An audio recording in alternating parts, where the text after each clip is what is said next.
2 বছর ওষুধ কোম্পানির চাকরি কইরা বুঝতে পারনু রে ভাই, এই চাকরি সবারই লেগে লয়। কোম্পানি যদি ভালো হয় তো মনে করেন যে দান মেরে দিলেন, আর কোম্পানি যদি মনে করেন যে লট হয়, মানে যদি বাকিতে পড়ে যায় কোম্পানি, তাহলে আপনাকে চটি সাইটা নিতে হবে। তো এরকম হয়ে গেছে আমার ব্যাপার। 2 বছর কোম্পানির চাকরি করনু, ঘুরনু ফিরনু, খেয়া দেয় সব শেষ, লাস্টে কিছুই পাইনু না।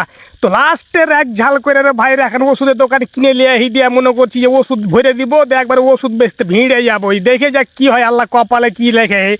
একেবারে ওষুধের দোকান নিয়ে আসে, একবারে ধুইতে লেগে গেছি, একেবারে ঘুইসা ওষুধের দোকানে যত ময়লা আছে সব রে ভাই একবারে পরিষ্কার করে দিই। বুঝতে পারেন কিনা, ওষুধ কোম্পানির চাকরি খুবই কষ্টের রে ভাই রে, টিকা মুশকিল। বুঝতে পারে হেন, একেবারে ফার্মেসির আগা দিকে ঘন্টার ঘন্টা খাড়িয়ে থাকেন, 200 টাকার লেগে খাড়িয়ে থাকেন, টাকা দিবে কি দিবে না তাও ভরসা নাই। লাস্টে কইবে যে টাকা নাই, আজকে আবহাওয়া খারাপ, বাড়ি চলে যাও, মন টন খারাপ করে ঘুরে চলে আসতে হবে। এই রাগে রে ভাই রে, টিকা মুশকিল হয়ে গেছে। তো আমি একবারে ওষুধের দোকান দিয়ে দিই, দেখা যায় কি হয়।